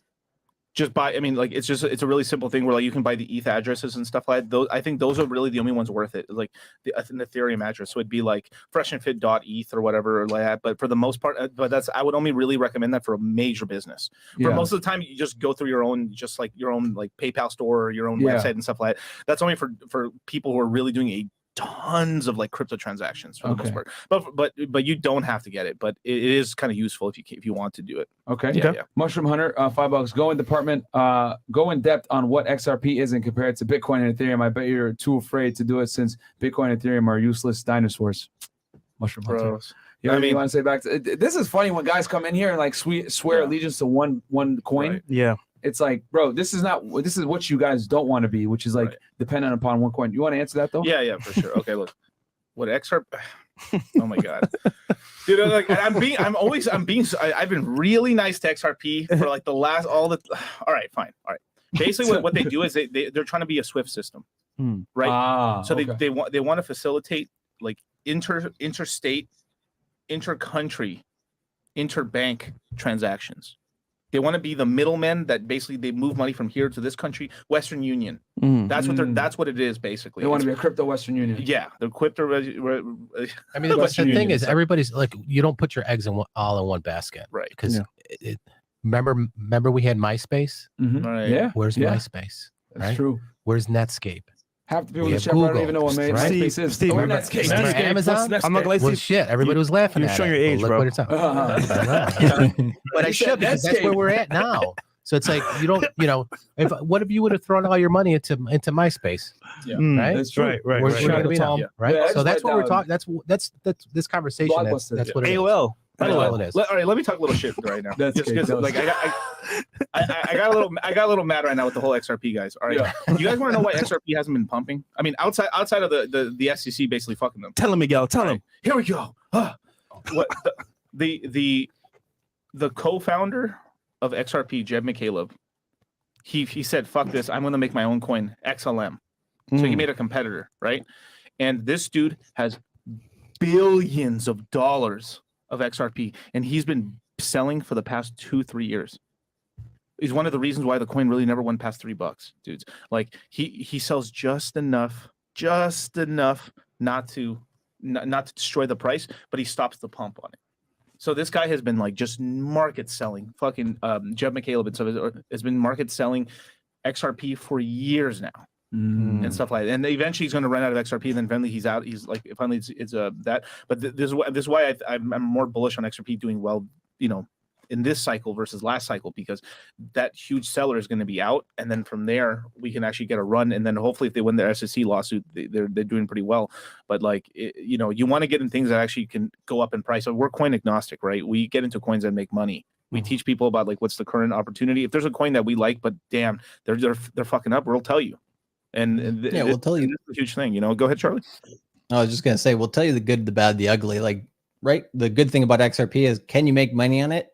Yes. When can you make money on it? After they win their court case. Are you going to make money on it in the intermediate time? Probably not. Right. If they are running a SWIFT system, there's going to be two headwinds to that. One headwind essentially is Is it going to be a decentralized organization like Bitcoin? No. If you run like a corporation, you're going to be pretty centralized, right? Also, if you want to run a Swift system through banks, which banks don't want you to do that? JP Morgan, Goldman Sachs, Chase, which is JP Morgan, and others, right? So they're going to have competition. What does JP Morgan need to do? They need to fork Ripple, and they just make their own chain. They don't need them anymore, right? So those are, if I was just to put negatives on it, obviously, there's obviously some good parts about it as well. In Asia specifically, there's a lot of countries that do want to use XRP to do intermediary transactions between countries, especially once central bank digital currencies come out. So I think Ripple's main use case is probably with helping central bank digital currencies and governments and banks kind of all come together. So it's not really something that individuals will use. But at the end of the day, the most important thing is, if I'm going to buy the coin, can I make money? And so you will be able to make money with it eventually. But those two things, like me and Miguel mentioned, one, they need to have less coins being dumped on the market, and then two, you have to wait till after the court case for this is why it is so important to have someone like Miguel or Charlie that has the advice and has also the knowledge of what's going on behind the scenes. Because guess what? If you didn't know what happened behind the scenes, you'd be like, oh yeah, XRP, right? Yeah. You got to know what's happening behind the scenes. And Miguel and Charlie, people that aren't biased and have a self-interest in selling that to you. They have zero allegiance to any coin. They don't have no sponsorship with no coin or brand. So it's like they're gonna just tell you guys what's the best overall. So we read the XRP. Right. They probably hate you guys now. You got for various layers: XRP, XLM, VeChain, HBAR, Matic, ICP, Algorand, Tezos, XDC, CISPR, Matic, Hint, ISO. Thoughts? Nigga, that's a bunch of bro. Come on, bro. He's trying to get a ball in there. Yeah, Matic's gonna do really well. Matic's gonna do really well. They just signed Disney. They got all. So Disney's gonna start putting their assets on the blockchain on Matic, which is a layer 2 on Ethereum. So Matic's gonna do really well. Their biz dev is fucking crazy. They're getting everybody. Right now. They pretty much won the game now in terms of that. So shout out to Matic. A lot of the other ones, they'll all have their pumps. But like secret sauce, yeah, a lot of secret sauce. but a lot of these, I'm like, they're gonna pump way later in the cycle. It's because they're kind of like they're the community's not there for some of them and stuff. Obviously, XRP Marmy's there. The XLM ones are like pretty messed up. Like XLM, this one's really bad for XLM. XLM basically got a contract to be the central bank digital currency for the Ukraine, but Ukraine's getting invaded by Russia right now. Damn. Bad timing. Yeah. So that's a big fucking out. Putin was like, nah, this is not happening. Not today, my friend. Exactly. Mother Russia will stop you. Tyrone H. Again, thoughts on buying a small island and then invest? I didn't know there was a price to a real question. Fresh. Nigga, you must be trolling, bro. Man, he wants the island, man. You must be trolling, bro. I don't know the ins and outs of not belonging to a state, but being a citizen. Okay. He wants to buy Barbados. Oh man. Go ahead, brother. Belman Dumick goes, hey guys, appreciate all your time and advice. Am I able to partially put Bitcoin, buy Bitcoin, for example, for 1K? Is that even a thing to not fully buy a stock at the full price? Thanks, FNF. Appreciate everybody. Yeah, yes. You can buy a piece of Bitcoin. All cryptos are fractional. Yes. You can buy a Satoshi's a million. It's like there's 100 pennies in a dollar. There's a million pennies in a Bitcoin. So you could literally buy a penny of a Bitcoin. And stuff like. So you can buy 1,000. You can fractionalize it. Yeah, for sure. Yeah, absolutely. You can. $10 from JQ. I'm from the US. What do you mean there are no tax in Dubai? And what would a US citizen have to do to get the tax benefits, just like PR and staying there for 6 months? Well, PR is a territory, so the United States government's got sort of a deal with PR and stuff like that, so they can get away with that and stuff while keeping your citizenship. With Dubai, it's more of this whole thing where you kind of give it up and stuff like that, and then you move over there, and then from there, like, you're not a U.S. citizen anymore. You're not gonna get taxed anymore. You still have an exit tax for sure. Well, you need to probably get a citizenship from another country, because I know the UAE is extreme. They won't give you a citizenship. Yeah, just like that. UAE and Saudi Arabia are some of the hardest countries to get citizenship. Right. You got to have like a bloodline almost. Like, it's not like the United States where you're born there and you're just there. So like you guys discussed before, you could go to Portugal, go ahead, get their citizenship, renounce your U.S. citizenship, then go to Dubai. Yeah. But you would have to go somewhere first to figure out your citizenship issue. and then go to Dubai Because because they're not going to giving, give it to out citizens just because it's like, Yeah, hey, you know no, what? no, You have to earn it or be a part of lineage, right? Yeah, most people that live in the UAE aren't even UAE citizens. Most people are actually like from other Arab countries. It's like work visas, right? Like the very few people actually hold an Emirati passport in Dubai. Do you think ETH or ETH2 is still worth investing, or should we look at more efficient proof of work or proof of stake coins? Buy Ethereum every day. ETH 2.0, careful with that. Like your money be stuck. Just buy Ethereum, regular old Ethereum on Coinbase. Just keep it simple. All right. 907 King. Steve, still in college, working to complete. Okay, this is for Steve. He goes, still in college, working to complete my bachelor's. Do you see a future in having the accounting skill sets and a crypto mindset for the future? Is modern accounting behind in times when it comes to crypto? That's a really good question. Yeah, modern times, yeah, definitely. But if you have the crypto knowledge, it's going to put you head and shoulders above any candidate out there, because pretty soon accounting firms or even companies are going to need skilled accounting professionals having a knowledge in crypto. Bam. And it's not being taught in any of these colleges. You know, if you have to take an accounting track, that's not going to be one of your courses in there. You know, learning about this stuff. So you're that's going to put you head and shoulders above anybody. And yeah, definitely. Some of y'all ask what you do for a living for career wise. If you want a good jump start to actual needed services, that's one right there. Yeah, absolutely. And it's a lot of other industries too. Just learning this. Let's say you just invest a little bit and just getting the knowledge in this field. If you are in the traditional space as like in any type of the finance sector, accounting, financial advisor. So, I mean, more and more the blockchain is bleeding out into all these other industries, and you're going to have a fundamental knowledge of that to catch up. Yeah. So it just for that alone. Yeah. So for any of you guys that are young that want to be accountants, man, that's fantastic advice. Is that learn this stuff now, man, because it's going to give you a leg up on your competition. It's not just to make profits. You can actually make yourself way more marketable and make a lot more money. Imagine you go to your employer, right? Yeah. And they have a infrastructure of, like, you know, crypto, e-commerce with that type of stuff, and you have the actual knowledge of what he just said, bro, you're going to be a way better candidate. Oh, yeah. No, definitely. You got it. Absolutely. I mean, anything, you learn crypto with any business and you're going to make more money, because if you're a business that says, hey, we'll take crypto, I literally will drive out of my way to go pay in crypto. I mean, there's tons of people who cash out into USDC or in stable coins, but they don't want to cash out from the bank. If you accept USDC, I'll pay 20% more. People will go out of their way just to go to a place where they can spend Bitcoin for fixing their car or like getting tires or stuff like it's a huge advantage. And for a lot of people, like, my industry doesn't make sense for crypto. No, you know, it does. Just accept the payments. I learned this from Grant Cardone. Just don't say no to the money, right? Like, accept all types of advantages and stuff. Because, like, this is like a famous story. Grant Cardone said that, like, people were trying to pay him for a conference and stuff, but they wanted to pay him Bitcoin at the time. Bitcoin was $500. But he didn't even know what Bitcoin was, and he said, "Screw it, pay me in Bitcoin." Later on, it went to $20,000. Yep. Sheesh. Yep. And he talks shit about the crypto all the time, but he still has crypto. Still has crypto. Yeah. That should tell you guys something. Diversified. Even people that talk badly about cryptocurrency still have a lot of cryptocurrency. Alice Becker. So, in the car. Shout to him, but I mean, shit. That's going to be one of the driving forces in crypto. Is going to be these merchants, these vendors. Yeah. They're sick and tired of paying these credit card fees. I mean, I have to pay to my business. I come, you know, probably 90% of, you know, I don't get cash anymore. So most of it, people, you could take card, you know, I do get some checks, but I have to pay that percentage. Wow. And if you get crypto as a form of payment, you're paying pennies. You're not paying that 3, 4, 5%. Yep. So that's going to drive the market. Yeah. I plan to spend 10K on Ethereum after this next drop, and I can afford it, no problem, and no dollar cost average afterwards. Do you think it's a good idea? Yes. Bam. Ethereum's at a fantastic price right now. Yep. Matthews are, but wait after the Fed meeting, bro. Yep. Wait until after the Fed meeting. And these guys are gonna hold your hand through that process. Matthew Azar, $10. Thank you so much. Mally Malls, any thoughts on Maxi DAO? I don't know what that is. Okay. Yep. Charlie? Never heard of it. Never. Probably don't buy it. That's bad. Matthew Azar, will crypto do well during a recession? How long could a bear market last during a recession? What price do you see Ethereum at in 2025? A lot of questions there, my friend. Yeah, that's a lot of questions. Pick whichever one you think is the best one. Bro, it's since like crypto's the most liquid market in the world, so it's the first one to dip down, but it's the first one to come back up. Bam. That's what it is.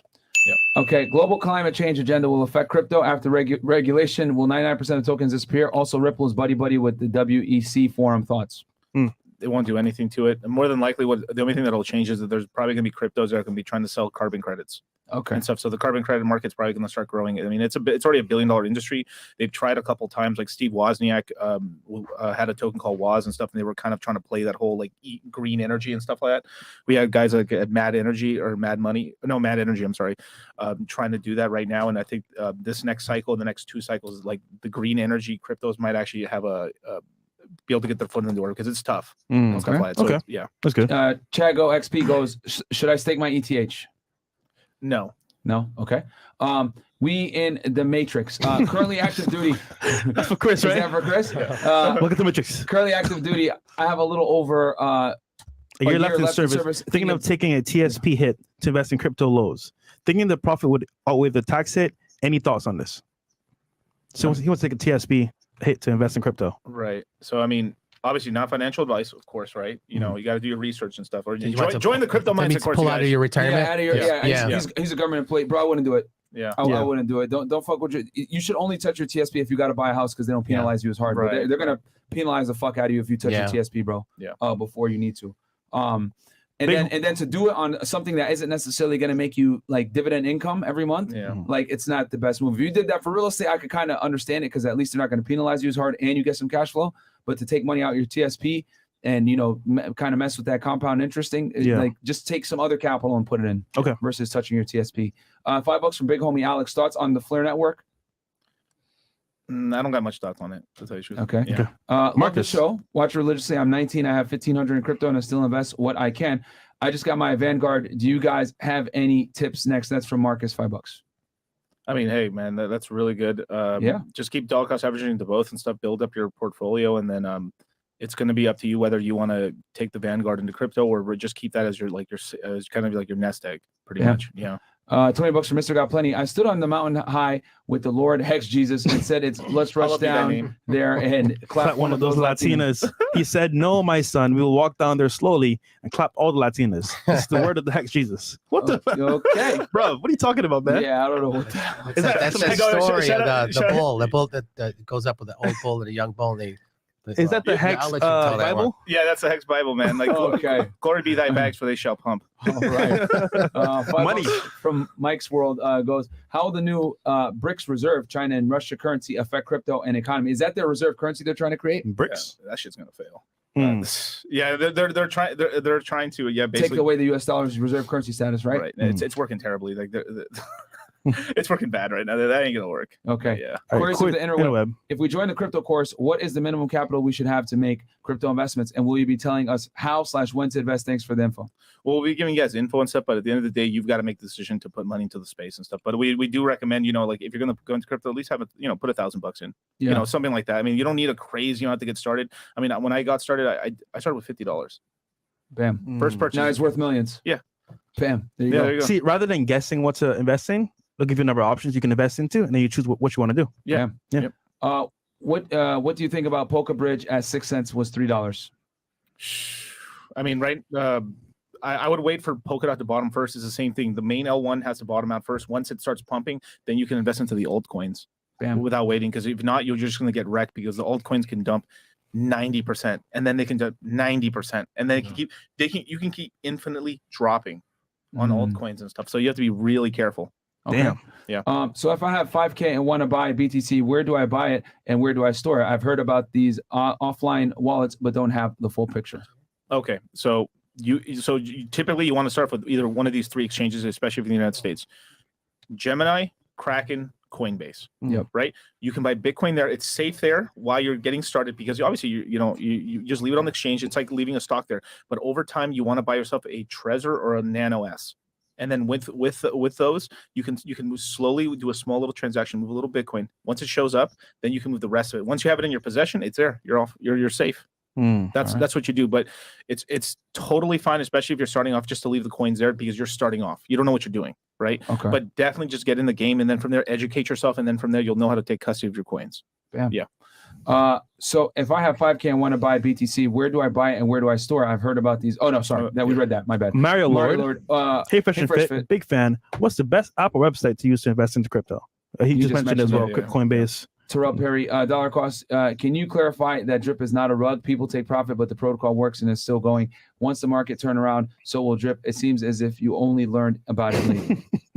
No, that's the reason, bro. Like I did not. They were selling it to me at the top. Yeah. At the top, bro. They were selling it to me at like $100 plus dollars. It's like under $10. At the end of the day, do what you want to do with your own money and live with the consequences. There you go. Right. Yo, my nigga said, defend my honor. A question for you, Steve, on the tax side. Let's say you invest in some crypto and there's a huge tank on it and you lose money. Can you write that off as losses on your taxes? Yeah, it's a capital loss. Yeah. Okay. All right. So $10 mushroom hunter. XRP moves large sums of money in seconds, virtually zero gas fees, connects with everything. And Van he build solves liquidity crisis. Show me what Bitcoin and Ethereum can do to compare to that. They move more money, and you're sure the fees are the part they're working on, but do they move billions a day? Yeah, billions. I mean, and this is like real transactions with people, not with interbank. Like we made crypto to rug banks, not to work with them. Why? Like, if I want to send Myron or Fresh money, I can send them last. It's there in like 5 seconds. Why the hell do I want to put a middleman in the middle of that?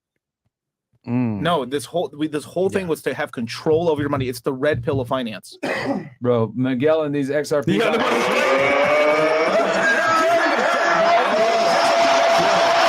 They say you talking smack. Well, fight back. Part of their marketing. They just want to hear their name, you know? Right. Yeah. Mushroom Rational optics. Charlie upping his style game for FNF and Moon Gang. Yep. Stylish. And clone game too. Yeah. Yes, sir. Yeah. Revolution $5. Do you have any 1 to 2? Do you have 1 to 2 gaming / metaverse coins you'd recommend, and any low cap coins you have your eye on? Alluvium. They talk about that. You guys will talk about that, of course. Oh yeah, definitely. Yeah, they go in depth on that Illuvium one. is one of the best. Yeah. Okay. Yeah. Various layers. Any thoughts on the New World Order agenda and Great Reset by World Economic Forum, Social Credit Core System? You can play that.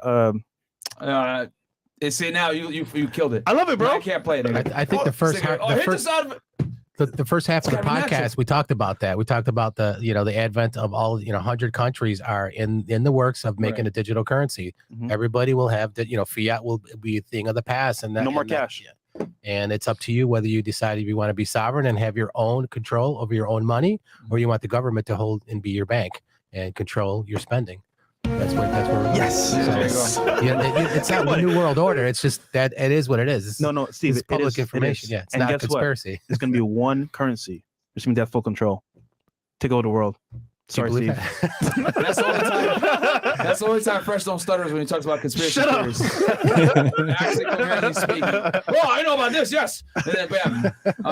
Expert. Johnny Sims. Should I sell puts when the market is down, or should I just DCA? Just DCA, dude. What the hell does DCA mean? Oh, dollar cost average. Oh, okay. Okay. Yeah, just because if he's talking about betting against, he's betting like puts and calls are basically betting if the price goes up or down. Yeah. So it's like don't do that, because even if the prices are going down, you get a pump up and then you get liquidated. People lose their money on a big drop still. So just dollar cost average. You own ownership is power. Okay. Yeah. And then this guy Tyrone H goes so serious about islands. Some of the price of a house. Yo, stop Another it. $2. Yo, Hey, who's this guy? Yeah, I think he's trolling, bro. All right, man. This guy talking about buying islands, Bro. And then we got Brain. Brain. $10. Hey guys, y'all may have answered this already. I just tuned in. I lost money in crypto last year overall and filed an extension on taxes. Do I need to put my crypto info in there or not? Only $200. This is for Steve. Yeah, absolutely. Take advantage of the loss if you want to. If it happened in last year's calendar year, definitely take advantage of it. Bam. Offset your other income. So I lost some money on Shiba. I think I forgot to claim that. Would I be able to do it on the next year, or no? No, you want it whenever it became a taxable event. So when you sold it and you lost on it, or are you holding it and it's just down? It's just down. So that's called an unrealized gain. It's only if you sell it. So there's a difference between a realized, that's when you actually a taxable event happens and you sell it, or unrealized. So basically, it's just a holding. So if I were to cash it on, let's say I take that 250 and put into Ethereum, and I'm 750.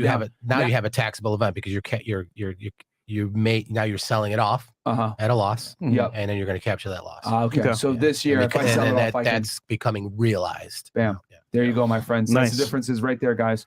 And then Get it? Unrealized gains, Myron gains. Stake that Hex, you guys. Yo, I'm trying here, bro. Hex, they said it, or it's thoughts on the staking Hex. And by the way, guys, see how we're answering all these questions? You got the experts here. You're going to get this level of attention in the course, and they're going to give you guys even more sauce. We obviously can't talk about everything on today's show because we don't have time, and they're not going to give you everything, obviously, right? It's a business. But guys, this is the level of quality of questions that are going to be asked and answered, and you know how they're going to hold your hand through it. So I guess stake and hex. Definitely do it. Make sure you're doing it at least one stake per year, and take it out to 15 years and stuff. You know, Would you do the staking now before the snapshot? Or do it now before the snapshot. So there's going to be a big event with Hex where they're going to copy over every NFT on Ethereum, every coin on Ethereum, every Hex on Ethereum, and all the stakes is going to get copied over. So if you have any assets on Ethereum in a MetaMask, you're about to get paid. You're about to get a giant free. It's going to be the world's biggest airdrop. I'm a proud Hexican. So all your stuff that you have now, I also staked as well. And you have so I got a bunch of money staked up in Hex. And I don't have any Hex. You know what? Free copy of that. You know what? Hex. Yeah. Blasphemy, Myron. Yeah, I don't have any. No Hex? Yeah, I only got. That's happening today. Because I got all my stuff on Coinbase, and they don't have. I don't think they know. They don't have Hex on Coinbase. Oh, right. So there's a new Ethereum. Oh, sorry. There's a new Ethereum network that's called PulseChain. That's going to be it's going to be copied. It's forked. So they basically they're copying the Ethereum network and everything that exists in that network. Yeah. Okay. All the wallets, your wallet, his wallet, my wallet. You're going to get a free copy of that. All your coins are going to get duplicated for free on the other. It's called PulseChain. Yeah. So that's going to be happening before the year end. You have to have your coins in a certain place for it to take advantage. You already do. So long as it's on your in your wallet. As long as it's not on Coinbase, or it's got to be in your. Mine's a Coinbase. Oh, so we'll get you. We're gonna get you set up anyway after the show. Yeah. Okay. Yeah. All right. Cool. Anything else? Any other questions here? Yeah, we got 2 more. 2 more. Okay. How are we looking right now, Chris, for time? The girls are here. All of them? Okay. About 10 minutes, if you can. Okay. Chronic Menace, $7. Wouldn't you say shorting during periods of downward pressure is safer than trying to catch falling knives for Miguel and Charlie? Only if you have experience. So if you have been in crypto or in investing, well, specifically, I would say crypto, because shorting and longing in crypto, essentially, for people who don't know what that means, that just means that basically you're borrowing money from the exchange to basically get more returns than you would have otherwise, right? So like if I borrow, an extra, I have $1 of Bitcoin, I want to borrow $2 more so that if it goes up, I get more, right? Then that's the bet. But if it goes down and it goes against my price, then essentially they can take all my money, or they can take all my Bitcoin that I use as collateral. So shorting is extremely, I would say, profitable if you really know what you're doing, but I would say that's not most people. And I would only do that if you've been in crypto and you've been trading and you've been doing charting and you've been very, very active for like 3+ years. So if you're not in that case, which I would say most people aren't, then don't do it, because you're most likely going to lose your money more often than not. This is how people kind of get cut up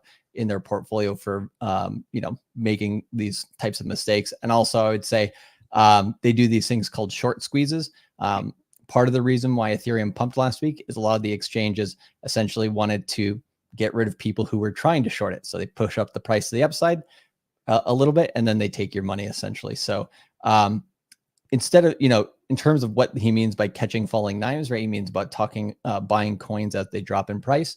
You don't have to buy as the coin is falling. You can wait for the bottom and wait for prices to recover and accumulate then as well, or you could do both sides of the equation. So there's a lot of ways to do this, but I would just say if you don't have experience, and I would assume this by the question that he's asking, if you don't have experience shorting, stay away from it, because the volatility in crypto is so high, you're probably going to lose.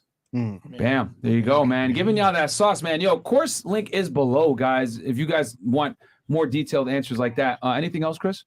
We got 2 more. 2 more. All right. We'll bang out these last 2. Wizard X, how do I buy Hex using Coinbase? All right. You buy Ethereum. Convert it. Then you convert it over. So you buy Ethereum, you send it to a MetaMask, and then you can swap it right there in the MetaMask and buy Hex. Simple as that. Okay. Yeah. And then we got Global Security Exec, $20. Guys, can you walk us through how to buy Hex? I can't buy on Coinbase or crypto.com. Same here. I don't have Hex because I can't buy on Coinbase. He just said it. Yeah, he just answered it. Yeah, Ethereum. Cool. Anything else? No, we good. All right. So guys, where can the people find you? Where can find you guys? Start with Steve and then. So you can find me Seeing Beyond the Numbers on Instagram. Or in the office taking a grill. There you go. Stick on the milkman. You can find me at Dollar Cost Crypto on YouTube and on Instagram. I'm on Instagram now, you guys. So there you go, you guys, and on Twitter. There you go. And then Charlie, where can the people find you? And any last thoughts on the course or anything else like that? Yeah, the main thing. Ronate. Yeah, get in the course, buy an island for $2 now. There you You can you can follow me over on YouTube. That's the main place that I am. 5 days a week I stream on YouTube. So Cultivate Crypto on YouTube, I might add, and then also cultivatecrypto.com and other social media is based on the same name. And now thanks for throwing that in the chat, Short Cappy. And in terms of the course, we do finish enrollments for the course on the 26th, which is Tuesday at midnight Pacific Standard Time. If you don't get in by the deadline or haven't messaged us and tried to get in by the deadline, then essentially we won't be able to let you in the course. So make sure to get it by the deadline. And most of the time, what we find with people is, they think, oh, I'll do it tomorrow, right? And then they forget and it's gone. Right. So we've literally had people that just barely made it. They bought the course like 3 hours before the deadline. And then within that quarter or a couple quarters of them taking the course, they essentially made a lot of money to get rid of debt and other things to improve their life. So I would just say don't delay and make sure to get on it if you're in the right frame, essentially, to be making more money in this space right now. Bam. All right. And there you guys have it. So we got some lovely ladies in the house, guys. We're going to come back with the after hour show. What time, Chris? 10. We'll start at 10 p.m., guys. So we'll catch you guys literally about Back 45 here. minutes, man. Yeah. Guys, get the course, man. Get in there, man, because you only got, a little over 24 hours, man. Listen, so, man, once again, wealth transfer. Get your money, man. It's coming, especially with the Fed. All right. All right, guys. We'll catch you. Everyone's links are below. Link is below for the course as well. Catch you guys. Peace. Peace.